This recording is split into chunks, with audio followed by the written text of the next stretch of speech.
Baik, Assalamualaikum warahmatullahi wabarakatuh. Perkenalkan, nama saya Muhammad Kifli Ramadan, mahasiswa dari Universitas Tomakaka Mamuju, Fakultas Syariah dan Ekonomi Islam, Prodi Hukum Keluarga Islam. Nah, hari ini saya akan mencoba membahas buku yang berjudul Bicara Itu Ada Seninya, sesuai dengan program BEM Fakultas Syariah dan Ekonomi Islam dengan tema Disbook atau diskusi buku. Nah, saya ingin coba membahas buku yang berjudul Bicara Itu Ada Seninya. Pertama-tama, puji syukur atas kehadirat Allah Subhanahu wa taala, karena berkat Dialah sehingga kita dapat hadir di forum ini untuk bagaimana kemudian kita diskusi buku.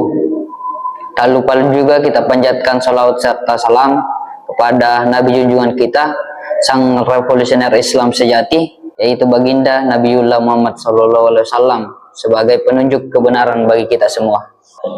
Buku yang berjudul Bicara Itu Ada Seninya, sebuah buku yang membahas keterampilan berbicara sebagai seni yang dapat dipelajari dan dilatih oleh siapapun. Ini karya dari Oh Soo-yang. Seni berbicara digunakan dalam segala aspek kehidupan, mulai dari kehidupan sosial untuk membangun hubungan dengan orang lain, dalam dunia pekerjaan, bagaimana kemudian kita dapat berkomunikasi secara profesional dan meyakinkan. Kemudian dalam kehidupan pribadi, untuk menyampaikan perasaan dan kebutuhan dengan jelas, hingga dalam berbagai situasi lain seperti pendidikan, kepemimpinan, dan pelayanan publik, karena kemampuan berbicara yang baik dapat menciptakan pemahaman, kepercayaan, dan kerjasama. Maka dari itu, tujuan Oh Soo yang menulis buku ini, Bicara Itu Ada Seninya, untuk membantu pembaca agar mampu berkomunikasi dengan lebih jelas, percaya diri, dan efektif dalam berbagai situasi kehidupan, serta membekali mereka dengan teknik berbicara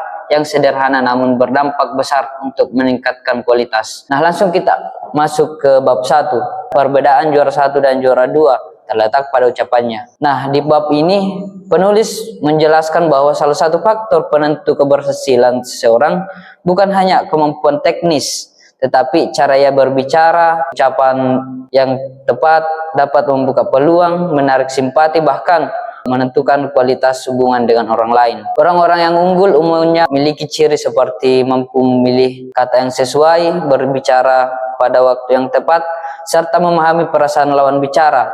Intinya adalah kualitas diri seseorang sering tercermin dari ketepatan ucapannya. Nah, di bab kedua, pintar mendengar, pandai berbicara. Di bab ini menekankan bahwa kemampuan berbicara yang baik tidak mungkin terwujud tanpa kemampuan mendengar yang baik. Mendengar di sini bukan hanya diam, tetapi mendengar secara aktif, seperti memahami isi ucapan, memperhatikan emosi pembicara, dan merespon dengan cepat dan tepat. Karena untuk dipahami, kita harus terlebih dahulu memahami orang lain.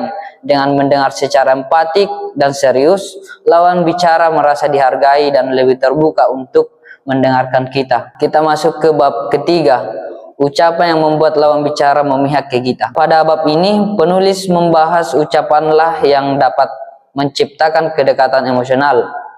Intinya adalah gunakan bahasa yang memanusiakan, bukan menggurui atau merasa paling benar. Nah, ada beberapa bentuk ucapan yang menunjukkan empati atau lebih memanusiakan, seperti saya mengerti maksud Anda, atau oh ya, pendapat Anda sangat berarti, atau bagus. Penulis juga mengingatkan agar menghindari kata-kata yang bernada menyerang atau merendahkan, karena ketika seorang merasa dihargai, secara otomatis ia akan lebih mudah memihak, mempercayai kita. Kemudian di bab keempat, beratnya ucapan ditentukan oleh dalamnya isi. Nah, di bab keempat membahas pentingnya isi pembicaraan. Ucapan yang efektif bukan hanya enak didengar, tetapi juga memiliki kedalaman makna. Nah, dari mana kedalaman makna itu? Nah, kedalaman makna itu berasal dari wawasan yang terus diasah, pengalaman yang kaya, dan kebiasaan merenung sebelum berbicara atau kebiasaan berpikir sebelum bicara. Karena ucapan yang kuat lahir dari pikiran yang kuat. Ucapan yang dangkal mudah dilupakan, sedangkan ucapan yang berbobot dapat menggerakkan orang lain. Nah, di bab terakhir atau bab kelima, suara bagus bukan bawaan dari lahir. Nah, di bab terakhir menjelaskan bahwa suara yang baik bukanlah bakat bawaan atau bakat dari lahir, melainkan hasil latihan. Suara yang bagus dan jelas meningkatkan kepercayaan orang pada kita.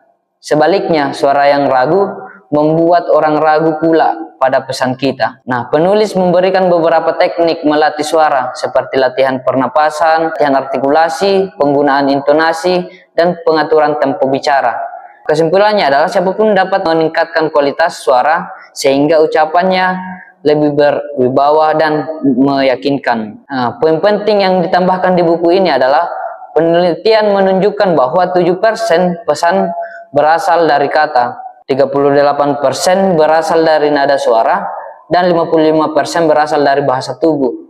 Artinya, sikap, ekspresi, dan intonasi memiliki peran yang sangat besar dalam menentukan apakah pesan kita diterima atau ditolak.